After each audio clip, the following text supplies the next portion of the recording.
नमस्कार दोस्तों, कैसे हैं आप सब। उम्मीद करती हूँ कि आप सभी बहुत बढ़िया होंगे।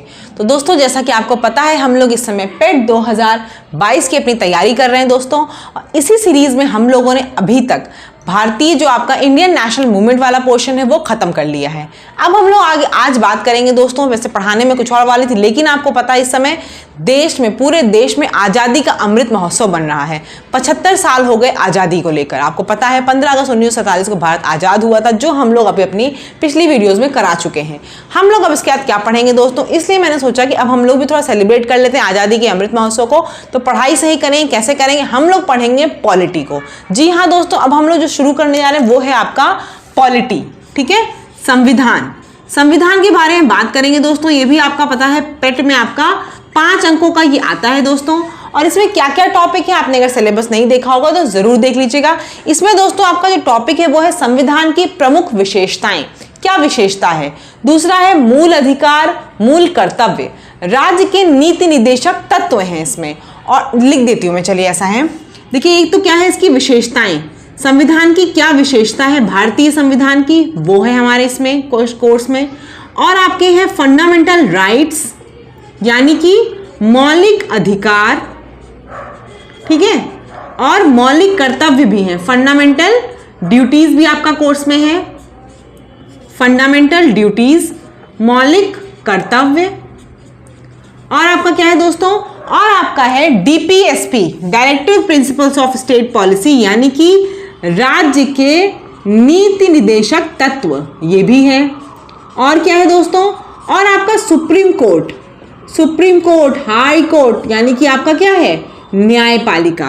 और आपका क्या है कोर्स में, न्यायपालिका है। और क्या है दोस्तों, संसदीय प्रणाली भी है आपकी, संसदीय प्रणाली भी है आपकी,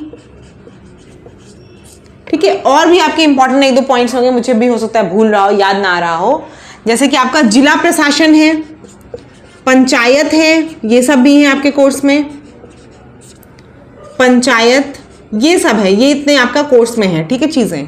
तो हम पहले किसको पढ़ रहे हैं दोस्तों, हम लोग शुरू करने जा रहे हैं अपनी पॉलिटी को। आज हम लोग जो पढ़ेंगे वो इंट्रोडक्शन पढ़ेंगे, पॉलिटी का इंट्रोडक्शन। जैसे कि आपको पता है, क्या पता है आपको बताइए, कुछ पता होगा आपको। देखिए, हर जो संविधान बनता है, जैसे आपको पता है पूरी दुनिया का जो प्रथम लिखित संविधान था वो कौन सा था, अमेरिका का लिखित संविधान पहला अमेरिका का था। सबसे बड़ा, पूरे विश्व में सबसे बड़ा लिखित संविधान किसका है, हमारे भारत का, ठीक है। तो संविधान जब बनाया गया, आपको मैंने पिछली उसमें हिस्ट्री में बताया भी था, संविधान सभा का प्रस्ताव आया था। क्रिप्स मिशन के बाद कैबिनेट मिशन में संविधान सभा का प्रस्ताव आया। तो पहले तो ये जानिए कि संविधान सभा में जो लोग थे, जो मेंबर थे, जिनको ये जिम्मेदारी दी गई कि भाई आपको संविधान बनाना है, वो लोग कैसे चुने गए। तो संविधान बनाने के लिए संविधान सभा के सदस्य वो कैसे चुने गए दोस्तों, अनुपात में हिसाब से। कैसे चुने गए, अनुपात के हिसाब से। संविधान सभा के सदस्य कैसे चुने गए, अनुपात के हिसाब से। प्रत्येक 10 लाख जनसंख्या पे एक प्रतिनिधि था। प्रत्येक 10 लाख जनसंख्या पर एक प्रतिनिधि चुना गया, ठीक। 10 लाख जनसंख्या पर एक प्रतिनिधि चुना गया। और जो ये चुनाव होते थे ना, वो डायरेक्ट नहीं थे, इनडायरेक्ट चुनाव थे, ठीक है। निर्वाचन जो इन लोगों का हुआ वो डायरेक्टली नहीं हुआ कि डायरेक्टली चुना गया, इनडायरेक्टली चुना गया, ठीक है। जैसे आप समझ लीजिए राष्ट्रपति वगैरह को हम लोग डायरेक्टली नहीं चुनते हैं, वैसे ही ये डायरेक्ट नहीं चुनाव हुआ, इनडायरेक्ट चुनाव हुआ, ठीक है। और इससे क्या हुआ, 10 लाख जनसंख्या पे एक एक प्रतिनिधि को संविधान सभा में सम्मिलित किया गया। संविधान सभा का जो मेन दर्शन बोलते हैं, एक तरह से मेन सब्जेक्ट जहां से आया, वो कहां से आया दोस्तों, वो आया था ऑब्जेक्टिव रेजोल्यूशन से। ऑब्जेक्टिव रेजोल्यूशन को हिंदी में क्या बोलते हैं, उद्देश्य प्रस्ताव। जवाहरलाल नेहरू ने एक उद्देश्य प्रस्ताव जारी किया। क्या जारी किया, उद्देश्य प्रस्ताव। इसे इंग्लिश में बोलते हैं ऑब्जेक्टिव रिजोल्यूशन। ऑब्जेक्टिव रिजोल्यूशन ये इन्होंने प्रस्तुत किया था दोस्तों 13 दिसंबर 1946 को। जवाहरलाल नेहरू ने उद्देश्य प्रस्ताव एक जारी किया, ऑब्जेक्टिव रेजोल्यूशन जिसे इंग्लिश में बोलते हैं, 13 दिसंबर 1946 को। और इसको स्वीकार कब कर लिया गया, इसको स्वीकार कर लिया गया था 22 जनवरी 1947 को। 22 जनवरी 1947 को संविधान के द्वारा इस उद्देशिका, इसको क्या बोलेंगे, उद्देशिका को, या फिर जिसे आप इंग्लिश में बोलते हैं प्रिएम्बल, इसे क्या किया गया, संविधान सभा द्वारा स्वीकार कर लिया गया। ये बहुत इंपॉर्टेंट क्वेश्चन है, कई बार परीक्षाओं में पूछा गया है। उद्देशिका या फिर प्रिएम्बल को कब स्वीकार किया गया संविधान सभा के द्वारा? 22 जनवरी 1947 को। और आपको पता है जो प्रिएम्बल या उद्देशिका थी ये संविधान का मेन आधार बनी। ठीक है, ये जो उद्देश्य प्रस्ताव इन्होंने जारी किया था यही बाद में संविधान, आपके संविधान का मेन आधार बनी। इसको ही उद्देशिका या प्रिएम्बल को बोलते हैं संविधान की आत्मा। अगर आपसे पूछा जाए कि संविधान की आत्मा किसे कहते हैं तो सीधे आप आंसर मारोगे प्रिएम्बल या फिर उद्देशिका को। संविधान की आत्मा किसे कहते हैं?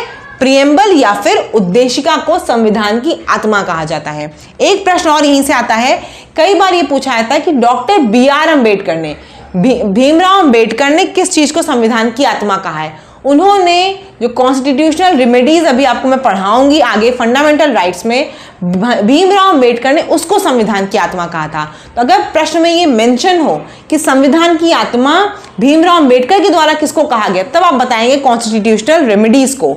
लेकिन अगर पूछा जाए कि संविधान की आत्मा किसको कहा जाता है, सीधे आप उद्देशिका या प्रिएम्बल को आंसर मार दोगे। ठीक है, प्रिएम्बल में या उद्देशिका में दोस्तों आज तक सिर्फ और सिर्फ एक बार संशोधन हुआ है, यानी कि कॉन्स्टिट्यूशनल अमेंडमेंट सिर्फ और सिर्फ एक बार हुआ है। संविधान इसमें उद्देशिका में संशोधन कब हुआ है? 42nd कॉन्स्टिट्यूशनल अमेंडमेंट आपका 1976 में जो हुआ है वही पहली और आखिरी बार आपका उद्देशिका में क्या हुआ है, चेंज हुआ है। पहली बार ही वही आपका पहली और आखिरी बार संशोधन हुआ है। इससे क्या हुआ है दोस्तों, इससे 3 शब्द जोड़े गए थे, 3 शब्द उद्देशिका में जोड़े गए। देखिए समझ में आ रही है बात ना, उद्देशिका में आज तक एक ही बार खाली संविधान में संशोधन, उद्देशिका में संशोधन हुआ है। कौन से में? 42nd कॉन्स्टिट्यूशनल अमेंडमेंट 1976 या फिर 42वां संविधान संशोधन 1976। इसके द्वारा क्या हुआ, आपकी उद्देशिका में 3 नए शब्द जोड़े गए थे। क्या क्या शब्द थे वो आपके थे? समाजवादी, समाजवादी, पंथ निरपेक्ष और अखंडता। अखंडता, ये 3 शब्द आपके प्रिएम्बल में जोड़े गए थे। ठीक है, समाजवादी, पंथ निरपेक्ष और अखंडता, ये 3 शब्द आपके प्रिएम्बल में इसके द्वारा, संविधान संशोधन के द्वारा जोड़े गए थे। उद्देशिका समझ में आ गई, क्योंकि उद्देशिका के इससे ज्यादा क्वेश्चन नहीं बनते हैं। बस क्या प्रश्न आता है, आपको उद्देशिका दी होगी और पूछा गया होगा इसमें से कौन सा शब्द जोड़ा गया है या कौन सा शब्द पहले से था। तो आप देख लीजिए, 3 ये रट लीजिए, समाजवादी, पंथ निरपेक्ष और अखंडता, 3 शब्द जोड़े गए। इसके अलावा जो भी चीजें होंगी वो सब पहले से रही होंगी। और कब जोड़ा गया है? 42nd कॉन्स्टिट्यूशनल अमेंडमेंट 1976, 42वां संविधान संशोधन 1976 के द्वारा उद्देशिका में परिवर्तन हुआ था। उद्देशिका क्या है? आपकी संविधान की आत्मा है।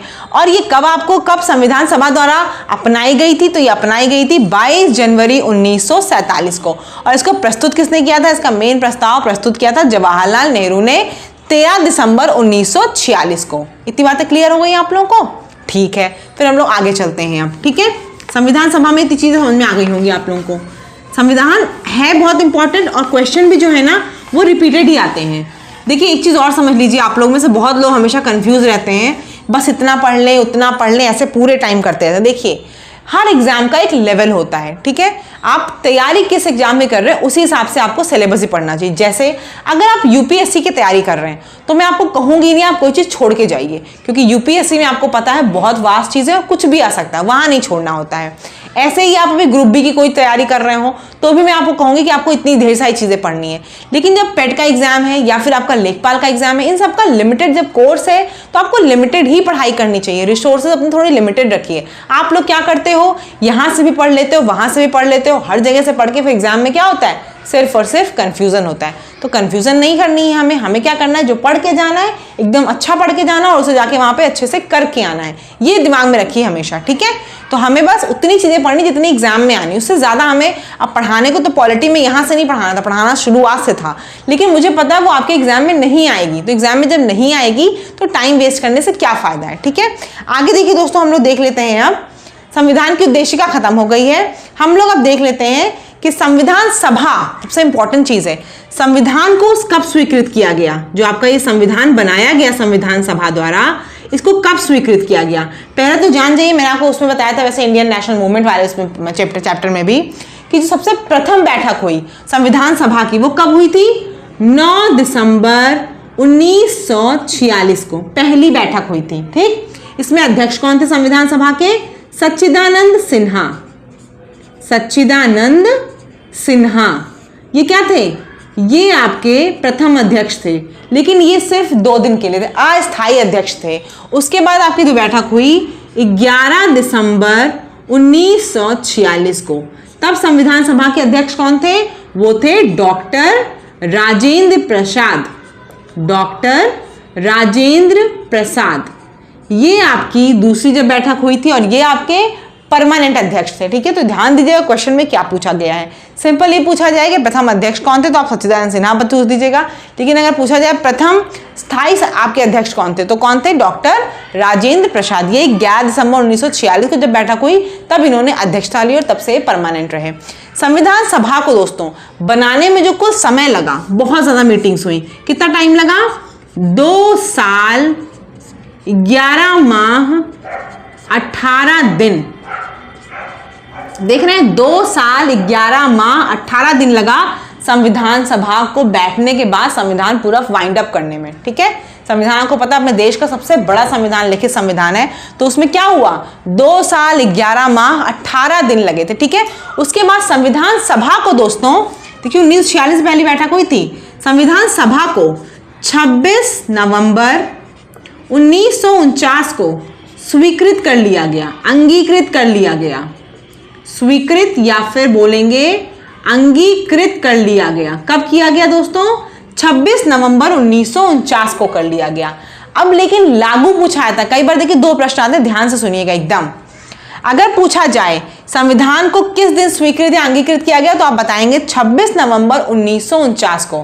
पूछा जाए किस दिन से संविधान आपका लागू हुआ, तो लागू कब से हुआ दोस्तों, 26 जनवरी 1950 से संविधान क्या हुआ, लागू हुआ। कब से लागू हुआ संविधान आपका, 26 जनवरी 1950 से ये लागू किया गया। अब ये क्यों हुआ बताइए जरा थोड़ा सा। मैंने आपको हिस्ट्री में बताया था, एक आपकी लाहौर अधिवेशन, मैं बताया था ना कांग्रेस के अधिवेशन हर साल होते थे, तो कांग्रेस का लाहौर अधिवेशन हुआ था 1929। कांग्रेस का लाहौर अधिवेशन कब हुआ था, 1929 में हुआ था, जवाहरलाल नेहरू इसके अध्यक्ष थे। और उस दिन क्या हुआ था, 26 जनवरी 1930 को, 26 जनवरी 1930 को स्वाधीनता आपका दिवस, पूर्ण स्वराज दिवस मनाने के लिए बोला गया था। 1929 में आपका जो 1929 था लाहौर अधिवेशन था, उसमें जवाहरलाल नेहरू ने पूर्ण स्वराज की डिमांड की थी और पूर्ण स्वराज का प्रस्ताव पास किया था और बोला गया था 26 जनवरी 1930 को क्या होगा, पूर्ण स्वराज पारित किया जाएगा। इसी डेट को इंपॉर्टेंस देने के लिए हमारा संविधान जो है वो 26 जनवरी 1950 को लागू किया गया और तभी से आप लोग 26 जनवरी को क्या मनाते हो, रिपब्लिक डे मनाते हो। ठीक है, तो संविधान सभा लागू कब हुई, 26 जनवरी 1950 से। 2 चीजें और यहीं से देख लीजिए आप, मैंने आपको बता दिया कि उद्देशिका जो थी वो कब ली गई थी अंतर्गत, कब उसको अपनाया गया था, 22 जनवरी 1947 है ना, 22 जनवरी 1947 को अपनाया गया था। इसको रब कर दूं 4 चीजें डेट जो है, ठीक है, ये सब बहुत इंपॉर्टेंट सारी चीजें हैं, एक एक चीज बहुत इंपॉर्टेंट, इन सबसे प्रश्न बनता है। अगर आप लोग प्रीवियस ईयर पढ़ते होंगे ना, ये सारे प्रश्नों वाले क्वेश्चन हैं। अब हम लोग बात कर लेते हैं दोस्तों, इसके बाद देख लीजिए, बात कर लेते हैं हम लोग दोस्तों कि संविधान सभा आपने कर ली, मैंने 2-3 डेटें और बताई हैं। एक आपकी डेट है 22 जुलाई 1947, 22 जुलाई 1947। इस दिन क्या हुआ दोस्तों, इस दिन राष्ट्रीय ध्वज को अपनाया गया। राष्ट्रीय ध्वज यानी कि तिरंगा को पूछा जाए कब अपनाया गया, तो इसको अपनाया गया दोस्तों 22 जुलाई 1947 को अपनाया गया। ऐसे ही डेट है 24 जनवरी 1950, 24 जनवरी 1950 को क्या अपनाया गया, 26 जनवरी 1950 को क्या अपनाया गया, 26 जनवरी 1950 को संविधान सभा लागू की गई। 24 जनवरी 1950 में क्या अपनाया गया, एक तो आपका राष्ट्रीय गान यानी कि जन गण मन जो आप गाते हैं वो, और दूसरा आपका राष्ट्रीय गीत यानी कि वंदे मातरम। ये 2 चीज कब अपनाई गई, 24 जनवरी 1950। ये प्रश्न आपका पीसीएस में और आरओ में दोनों में आ चुका है, पूछा गया उसमें राष्ट्रीय ध्वज या तिरंगे को कब अपनाया गया, तो 22 जुलाई 1947। वहां 3 ऑप्शन थे, 22 जुलाई 1947, 22 जनवरी 1947 और 24 जनवरी 1950। तो आपको कौन सा बताएंगे? 22 जुलाई 1947 को राष्ट्रीय ध्वज अपनाया गया, 24 जनवरी 1950 को राष्ट्रीय गान और राष्ट्रीय गीत अपनाए गए, 22 जनवरी 1947 को क्या अपनाया गया?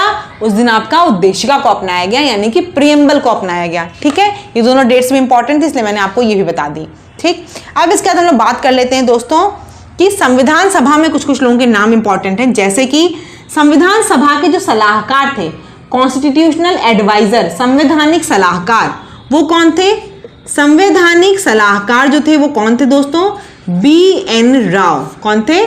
संवैधानिक सलाहकार, संविधान सभा के संवैधानिक सलाहकार या फिर संविधान सभा के कॉन्स्टिट्यूशनल एडवाइजर कौन थे? BN राव। ये प्रश्न बहुत बार आया, अगर आप लोग घटना चक्र वगैरह या कोई भी इंपॉर्टेंट बुक पढ़ते हैं ना, इनका नाम आए ना हो ही नहीं सकता। प्रश्न कम से कम 3 से 4 बार रिपीट होता है कि संविधान सभा के संवैधानिक सलाहकार कौन थे, तो आप बताएंगे BN राव थे।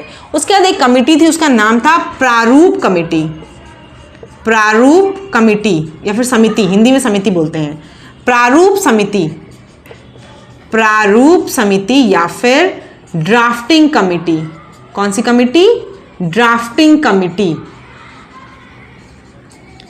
प्रारूप समिति या फिर ड्राफ्टिंग कमेटी। इसके अध्यक्ष कौन थे? इसके अध्यक्ष थे doctor BR Ambedkar, doctor BR Ambedkar. Draft से समझ में आ रहा होगा कि आपको मेन काम जो संविधान को बनाने का था वो किसके ऊपर था? वो था डॉक्टर BR अम्बेडकर था। ये प्रारूप समिति या ड्राफ्टिंग कमेटी के अध्यक्ष थे। देखिए कमेटी बहुत ढेर सारी बनी थी, ऐसा नहीं सिर्फ इतनी कमेटी बनी थी, अल्पसंख्यक कमेटी बनी थी, आपकी संघ समिति बनी थी। संघ समिति में कौन था? संघ समिति में जवाहरलाल नेहरू थे। ऐसे ही आपकी प्रारूप समिति में डॉक्टर BR अम्बेडकर मेन अध्यक्ष थे और इनके साथ 7 अन्य सदस्य थे, जैसे कौन कौन थे?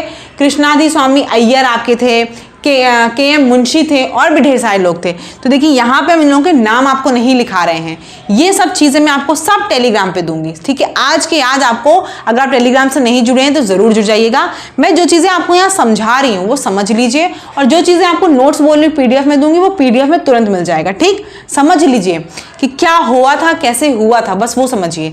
संविधान सभा की बनाने के लिए इतनी आसान बात नहीं थी। जब इतनी ढेर सारी मीटिंग मैंने बताई आपको, 2 साल 11 माह 18 दिन लगे, तो उसमें क्या हुआ? संवैधानिक सलाहकार BN राव थे और ढेर सारी समितियां बनी थी। मेन समिति जो आपकी थी ड्राफ्टिंग कमेटी, उसके अध्यक्ष कौन थे? Doctor BR Ambedkar. उनके साथ 7 अन्य सदस्य थे, उन लोगों के मैं आपको नाम दे दूंगी। ठीक है, उसके बाद दोस्तों ऐसी और भी ढेर सारी समितियां थी, तो उन सारी समितियों के नाम आपको आज PDF में टेलीग्राम पे मिल जाएंगे, सारी समितियों के नाम। ठीक है, हम लोग यहाँ पे बैठ के सारी समितियों के नाम नहीं डिस्कस करने जा रहे हैं, क्योंकि सारी समितियां थी, अल्पसंख्यक समिति, तदर्थ समिति, वो भी समिति थी, मैं वो सब आपको वहां पे दे रही टेलीग्राम पे। आप उससे सिर्फ पढ़ लीजिए, क्योंकि उसको सिर्फ पढ़ना ही है, कौन समिति का कौन अध्यक्ष था आपको ये पता होना चाहिए बस। ठीक है, आगे देख लेते हैं दोस्तों।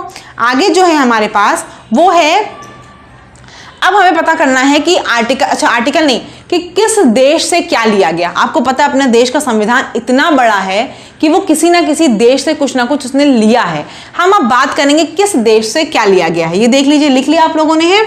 अब हम लोग, मैंने बता दिया आपको ना, मैं ये सारी समितियों के अध्यक्षों के नाम आपको टेलीग्राम पे दे दूंगी, और क्या टेलीग्राम पे दूंगी वो सब मैं बताऊंगी आपको। अलग अलग देशों से देखिए संविधान में हमने अलग अलग चीजें ली, जैसे हमने अमेरिका से क्या लिया दोस्तों? अमेरिका से हमने न्यायिक पुनर्विलोकन, यानी कि जिसे हम बोलते हैं न्यायिक पुनर्विलोकन, यानी कि जुडिशियल रिव्यू। जुडिशियल रिव्यू जो चीज आई है ना, वो कहां से आई है? वो आई है आपकी USA से, अमेरिका से। और सबसे इंपॉर्टेंट क्या चीज ली गई USA से? USA से लिया गया है फंडामेंटल राइट्स, यानी कि आपके जो मूल अधिकार हैं, मौलिक अधिकार हैं, उनका दिमाग कहां से आया? उनका कॉन्सेप्ट अमेरिका से आया। फिर ब्रिटिश की बात करें तो ब्रिटेन से हमने क्या लिया? ब्रिटेन से हमने क्या लिया दोस्तों? ब्रिटेन से क्या लिया है? ब्रिटेन से हमने संसदीय प्रणाली ली, संसदीय प्रणाली ली। और क्या लिया हमने? एकल नागरिकता, जो हम लोग सुनते हैं ना, सिंगल सिटीजनशिप, वो यही है, एकल नागरिकता। एकल नागरिकता वो कहाँ से ली गई? ब्रिटेन से ली गई। ऑस्ट्रेलिया से क्या लिया गया? ऑस्ट्रेलिया से लिया गया कॉन्करेंट लिस्ट, यानी कि समवर्ती सूची। क्या लिया गया? समवर्ती सूची। ठीक। जापान से क्या लिया गया? जापान से लिया गया आपातकालीन आपके जो बंद हैं, यानी कि इमरजेंसी प्रोविजन, जिसे बोलते हो आप आपातकालीन उपबंध। वो कहाँ से लिए गए? वो जापान से लिए गए आपातकालीन उपबंध। देखिए यहाँ मैं आपको सिर्फ बेसिक समझा रही हूँ, इसका पूरा इसका भी, क्योंकि इसमें भी कई चीज़ें ऐसे एक ही देश से कई चीज़ें ली गई हैं। मैं सिर्फ वो चीज़ें यहाँ बता रही हूँ जो बहुत ज़्यादा इंपॉर्टेंट है। बाकी आपको जितनी भी चीज़ें ली गई वो पूरा आपको नोट्स पीडीएफ से टेलीग्राम पे मिल जाएगा। लेकिन देखिए टेलीग्राम से तभी आपको फायदा होगा जब आप वीडियो पढ़ लेंगे, वीडियो पढ़ के आप समझ लेंगे, फिर टेलीग्राम पर पीडीएफ देखेंगे तो आपको समझ में आएगी। क्योंकि मैं ये सब चीज़ें वहाँ नहीं दूंगी, वहाँ सिर्फ जो बता रही है, जैसे मैंने आपको बताया जितनी समितियाँ हैं वो सब दे दूंगी मैं आपको। ये जितने देशों से जो चीज़ें ली गई वो भी मैं वहाँ दे दूंगी। क्योंकि अमेरिका से ये लिया गया, ब्रिटेन से संसदीय प्रणाली एकल नागरिकता ली गई, ऑस्ट्रेलिया से कॉन्करेंट लिस्ट समवर्ती सूची ली गई, जापान से इमरजेंसी प्रोविजन और आपातकालीन उपबंध लिए गए। और क्या लिया गया दोस्तों? वो लिया गया डीपीएसपी। डीपीएसपी कहाँ से लिया गया? डीपीएसपी यानी कि राज्य के नीति निदेशक तत्व कहाँ से लिए गए? आयरलैंड से। आयरलैंड से क्या लिया गया दोस्तों? डीपीएसपी यानी कि directive principles of state policy, राज्य के नीति निदेशक तत्व। ये कहाँ से लिए गए? ये आपके आयरलैंड से लिए गए। ठीक, आयरलैंड से लिए गए राज्य के निदेशक तत्व। और क्या लिया गया? फंडामेंटल ड्यूटीज, मूल कर्तव्य जो आपके हैं वो यूएसएसआर यानी कि रशिया से लिए गए। इधर लिख दे रही हूं, रशिया से क्या लिया गया है? फंडामेंटल ड्यूटीज यानी कि मूल कर्तव्य। मूल कर्तव्य वो आपके कहाँ से लिए गए? रशिया से लिए गए। अब में देखिए इसमें भी अभी कई चीज़ें रह जा रही हैं और कई देशों से कई चीज़ें ली गई, जैसे कि उससे वो क्या कहते हैं राज्यसभा के निर्वाचन का अधिकार उससे लिया गया south Africa, sorry constitutional amendment जो आप करते हो, संविधान संशोधन मैंने बताया अभी आपको हो रहा है, संविधान संशोधन बताया ना, उद्देशिका में संविधान संशोधन करके कोई चीज़ जोड़ सकते हैं। वो संविधान संशोधन का जो विचार था वो वहाँ से लिया गया दक्षिण अफ्रीका से। ऐसी कई चीज़ें वो आपको मैं प्रॉपर इसका भी पीडीएफ दे दूंगी। ठीक है, समझाना था कि अपना जो संविधान बना है वो कई देशों के आइडियाज़ पे बेस्ड है। कई देशों से हमने आइडियाज़ लिया, फिर अपने देश में जो हमें सही लगा वो हमने इंप्लीमेंट किया और अपने देश का संविधान सबसे अच्छा है। ठीक है, तो ये सब चीज़ें हो गई। इसके बाद हम बात करते हैं दोस्तों कि देखिए दो सरकारें बनी थी, मैंने आपको वहाँ भी बताया था हिस्ट्री में भी और अभी भी। एक 1946 में अंतरिम सरकार बनी थी और एक आपकी आज़ादी के बाद सरकार बनी थी, स्वाधीनता संग्राम के बाद जो हमारी बनी थी। तो उन सब में क्या था? उन सब में वैसे अभी आजकल मंत्रालय मिलते हैं, ऐसे उस समय मंत्रालय मिले। जैसे गृह मंत्रालय दिया गया था अंतरिम सरकार में भी किसको? वल्लभ भाई पटेल को। और फाइनल जो आपकी सरकार थी वहां भी किसको दिया गया? वल्लभ भाई पटेल को। ऐसे ही अगर आप बात करें वित्त मंत्रालय की, तो वित्त मंत्रालय लियाकत अली को दिया गया था अंतरिम सरकार में, लेकिन फाइनल में किसको दिया गया? षणमुखम चेट्टी को दिया गया।